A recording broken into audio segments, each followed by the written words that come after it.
आइए दोस्तों, आज हम पढ़ेंगे रासायनिक अभिक्रिया एवं समीकरण। रासायनिक अभिक्रिया किसे कहते हैं? तो रासायनिक परिवर्तन की वजह से एक या एक से अधिक पदार्थों यानी तत्वों या यौगिकों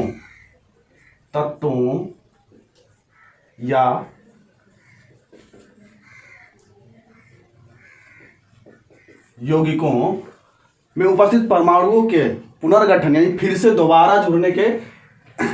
दोबारा जुड़ करके नए गुणधर्मों के साथ नए पदार्थों का निर्माण करते हैं। तो ऐसे ही प्रक्रिया को हम रासायनिक अभिक्रिया कहते हैं। जैसे इसमें देख लीजिए, हाइड्रोजन और क्लोरीन ये दो तत्व हैं। इन दोनों तत्वों का क्या हुआ है कि पुनर्गठन होकर के हाइड्रोक्लोरिक अम्ल का निर्माण किया है। इसमें रासायनिक अभिक्रिया के दो भाग होते हैं।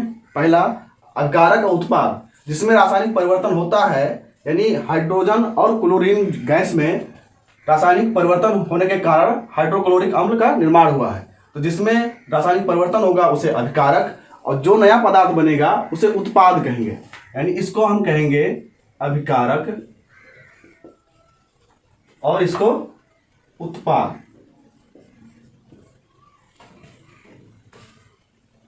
उत्पाद बन गया, अभिकारक ये हुआ। यानी क्या होता है कि हम भौतिक विधियों से जो बने हुए उत्पाद हैं उनको भौतिक विधियों से हम दोबारा उसी तरह बना नहीं सकते हैं, या हम उनको अलग नहीं कर सकते हैं। इन उत्पादों को हम अलग नहीं कर सकते हैं। जैसे छानन विधि या सेंट्रीफ्यूगेशन विधि, ये सब भौतिक विधियों द्वारा, तकनीकों के द्वारा हम उसको अलग नहीं कर सकते। समीकरण प्रतीकों, यानी जैसे मैग्नीशियम है, मैग्नीशियम का प्रतीक Mg, और रासायनिक सूत्रों की, जैसे ये लगा हुआ है, कि सहायता से रासायनिक अभिक्रिया को हम दर्शाते हैं, तो इसको हम रासायनिक समीकरण कहते हैं। इस विधि को हम रासायनिक समीकरण कहते हैं।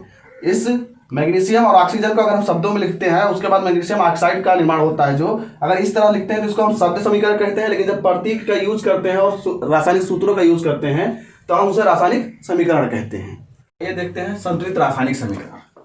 तो संतुलित कैसे किया था रासायनिक समीकरणों को, आज हम जानेंगे। तो द्रव्यमान संरक्षण का नियम आप 9th में पढ़ चुके हैं, जिसके अनुसार क्या होता है कि पदार्थ अविनाशी होता है, यानी जो ऊर्जा होते हैं वो अविनाशी होते हैं। ना तो हम उसे नष्ट कर सकते हैं, ना तो उत्पन्न कर सकते हैं। अतः यदि अभिकारक, यानी जो अभिकारक है, अभिकारक तथा उत्पाद का द्रव्यमान बराबर है तो रासायनिक समीकरण संतुलित है, और यदि बराबर नहीं है तो असंतुलित है। जैसे यहाँ देख रहे हैं हम लोग कि जिंक सल्फ्यूरिक अम्ल के साथ अभिक्रिया करके जिंक सल्फेट और हाइड्रोजन का निर्माण करती है। यह अभिकारक है जिंक और सल्फ्यूरिक अम्ल, और उत्पाद क्या बना है, जिंक सल्फेट और हाइड्रोजन। इसमें क्या देखेंगे हम लोग कि किस तरह से संतुलित किया जाता है, या यह संतुलित है या नहीं, यह अभिक्रिया संतुलित है या नहीं। तो यहां हम लोग अभिकारक लिखते हैं, और यहां पर उत्पाद, यहां पर क्रम संख्या लिख लीजिए या कुछ भी लिख लीजिए, और यहां पर हम तत्व का नाम लिखेंगे। जितने तत्व हैं उतने नाम। तो पहला तत्व जिंक है, जिंक लिख लिए। फिर हाइड्रोजन है दूसरा तत्व, हाइड्रोजन लिख लिए। फिर तीसरा सल्फर है, सल्फर लिख लिए। फिर चौथा ऑक्सीजन है, तो ऑक्सीजन लिख लिए। अब जितने संख्या है वो संख्या अभिकारक और उत्पाद में लिखेंगे। तो जिंक की संख्या अभिकारक में 1 है, हाइड्रोजन की संख्या 2 है, सल्फर का 1, ऑक्सीजन का 4 है। अब उत्पाद में देखेंगे कि जिंक की संख्या कितनी है, 1 ही है, यानी बराबर है। सल्फर की 1 ही है, यानी बराबर है। ऑक्सीजन की 4 है, यानी बराबर है। और हाइड्रोजन की 2 है, यानी बराबर है। यानी जितना द्रव्यमान इधर है उतना द्रव्यमान इधर है।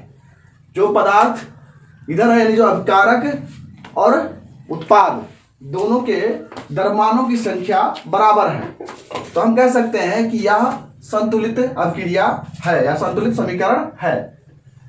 आज इसमें देखेंगे कि आयरन जल के साथ अभिक्रिया करके आयरन ऑक्साइड और हाइड्रोजन गैस मुक्त करती है। तो आयरन और जल दोनों अभिक्रिया करके आयरन ऑक्साइड का निर्माण करते हैं तथा हाइड्रोजन गैस उत्पन्न करते हैं, यानी मुक्त करते हैं। तो इसमें देखेंगे कि रासायनिक अभिक्रिया संतुलित है या नहीं है।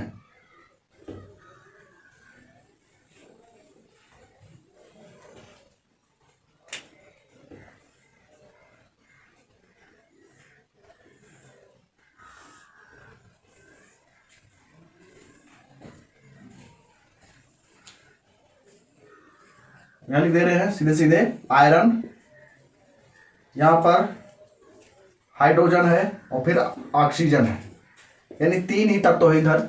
अपकारक तो उतने ही तत्व इधर होने चाहिए। आयरन कितने हैं? 1 है, यानी ये अपकारक है, यहाँ पर अपकारक लिख लीजिएगा और यहाँ पर उत्पाद। तो आयरन यहाँ पर 1 है, हाइड्रोजन की संख्या 2 है, ऑक्सीजन की संख्या 1 है। फिर इधर देखेंगे यदि उत्पाद में, तो उत्पाद में आयरन की संख्या 3 है और ऑक्सीजन की संख्या 4 है और हाइड्रोजन की संख्या 2 है।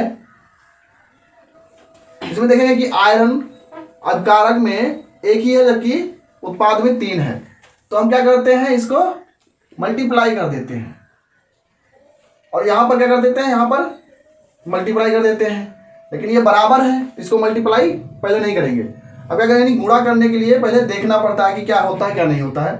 इसमें देखेंगे हम लोग, यानी ये अभिकारक और उत्पाद दोनों के द्रव्यमान बराबर नहीं है, इसलिए असंतुलित समीकरण है।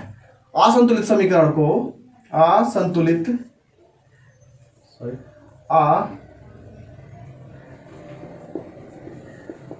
असंतुलित समीकरण को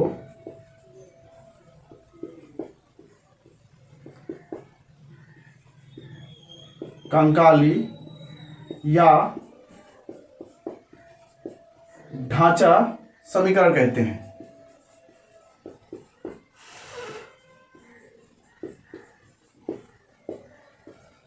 तो असंतुलित अगर समीकरण है तो उसको हम कंकाली या ढांचा समीकरण कहते हैं।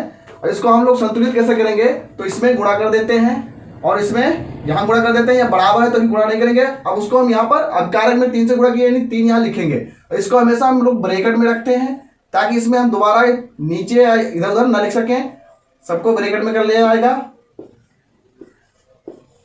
अब जो ये गुणा हुआ है इसको हम आगे लिखेंगे, यानी 3 से गुणा हुआ है तो 3 यहाँ लिख लेंगे।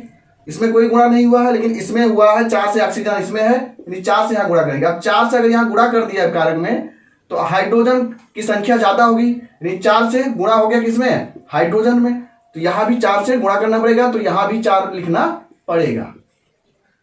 तो इस तरह से हम लोग रासायनिक अपक्रिया को संतुलित करते हैं और इस अपक्रिया को संतुलित करने की इस विधि को हम लोग, इस विधि को हिट एंड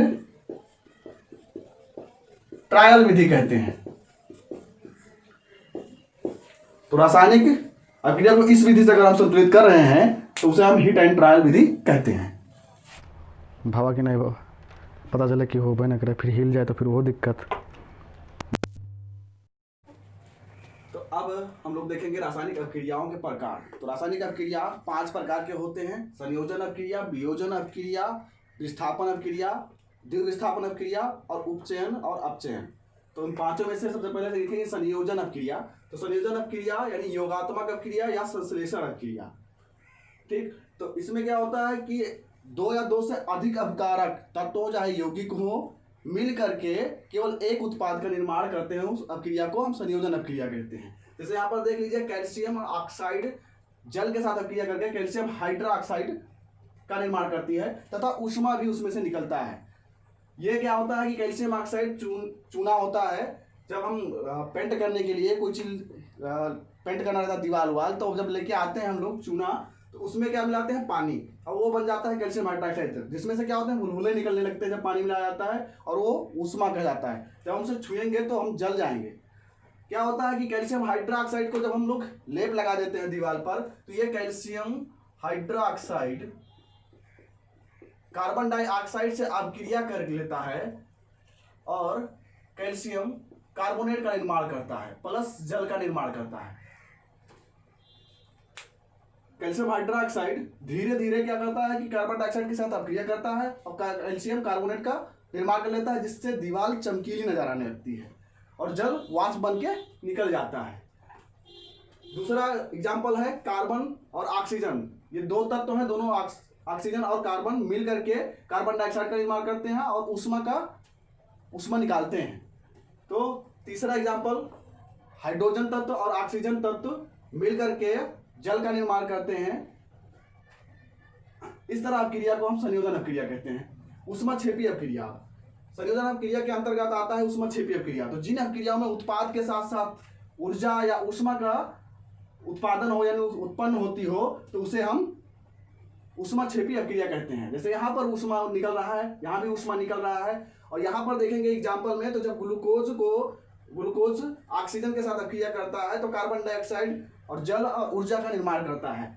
ग्लूकोज जब हम खाते हैं यानी कोई कार्बोहाइड्रेट जब खाते हैं तो हम खा लेते हैं और ये ग्लूकोज ऑक्सीजन की उपस्थिति में हमारे इंटेस्टाइन में पचता है, यानी ये विघटन होता है इसका ग्लूकोज का, और वो टूट कर क्या होता है कार्बन डाइऑक्साइड में बदल जाता है, जल में बदल जाता है, और जो ऊर्जा हमें मिलती है ये ऊर्जा हम यूज कर लेते हैं। तो कार्बन डाइऑक्साइड हम लोग श्वसन के द्वारा निकाल देते हैं और जल का हम उत्सर्जन कर लेते हैं, तो इसे हम लोग ऊष्माक्षेपी अपक्रिया कहते हैं। तो इस अपक्रिया को हम श्वसन भी कह सकते हैं, यानी ऊष्माक्षेपी अपक्रिया क्या होती है, श्वसन भी होती है ऊष्माक्षेपी अपक्रिया। और दूसरा है प्राकृतिक गैस का दहन, प्राकृतिक गैस का दहन। तो प्राकृतिक गैस क्या होती है, मीथेन। मीथेन अगर ऑक्सीजन के संपर्क में आएगी, उसका यानी जलाएंगे, जब ऑक्सीजन की उपस्थिति में इसको जलाएंगे मीथेन को, तो कार्बन डाइऑक्साइड और जल का निर्माण होता है, साथ में ऊर्जा उत्पन्न होती है। उसी तरह ये होता है कार्बन जब ऑक्सीजन के साथ अपक्रिया करता है तो ये कोयले का दहन कहलाता है,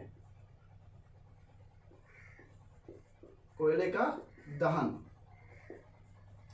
तो यानी कोयला को हम जब जलाएंगे ऑक्सीजन की उपस्थिति में तो कार्बन डाइऑक्साइड और ऊष्मा निकलेगी। हम लोग रोज जलाते हैं कोयला, हमेशा जलाते हैं, तो देखते ही होंगे कि ऑक्सीजन की उपस्थिति में जब उसको जलाएंगे यानी उसका दहन करेंगे कोयले का, तो वो कार्बन डाइऑक्साइड धुआं निकलेगा जो काला काला रहता है, देखते ही होंगे, और साथ में ऊष्मा निकलेगा। अब देखते हैं दूसरा वियोजन अपक्रिया यानी अपघटन अपक्रिया, यानी टूटना, वियोजित होना यानी अपघटित होना, जिसमें क्या होता है कि केवल एक अभिकारक यानी एकल अभिकर्मक टूटकर दो या दो से अधिक उत्पाद का निर्माण करते हैं, तो उसे हम वियोजन अपक्रिया कहते हैं। जैसे यहाँ पर देख रहे हैं लेड नाइट्रेट, अगर हम तापमान उस पर देंगे यानी गर्म करेंगे तो लेड ऑक्साइड नाइट्रोजन ऑक्साइड तथा ऑक्सीजन में वो विघटित हो जाता है, वियोजित हो जाता है। तो वियोजन मुख्यतः दो प्रकार का होता है, एक ऊष्मीय वियोजन, एक विद्युत अपघटनीय वियोजन। तो पहला हम देख रहे हैं कि ऊष्मीय वियोजन।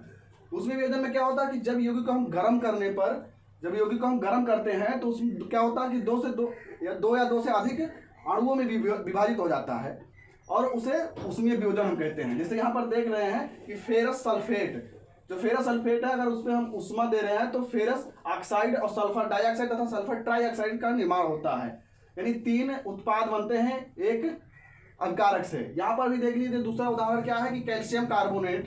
कैल्शियम कार्बोनेट को क्या करेंगे, ऊष्मा हम देंगे तो कैल्शियम ऑक्साइड तथा कार्बन डाइऑक्साइड में विभाजित हो जाता है। इस कैल्शियम ऑक्साइड का उपयोग कभी कभी पूछा जाता है कि सीमेंट में किया था कि नहीं, तो सीमेंट में इस कैल्शियम ऑक्साइड का उपयोग किया जाता है। तीसरा एग्जांपल है कि सिल्वर क्लोराइड। सिल्वर क्लोराइड जब सूर्य के प्रकाश की रोशनी में होता है तो क्या होता है, धीरे धीरे ये वियोजित होकर के सिल्वर और क्लोरीन गैस में बदल जाता है, सिल्वर और क्लोरीन गैस, जिससे इसका रंग चेंज हो जाता है यानी बदल जाता है रंग। तो सिल्वर और क्लोरीन गैस बना तो वो उड़ जाएगा यानी गैस बन करके, और क्या होता है सिल्वर सॉलिड में रहता है। इस याद रखने वाली बात है जो अभी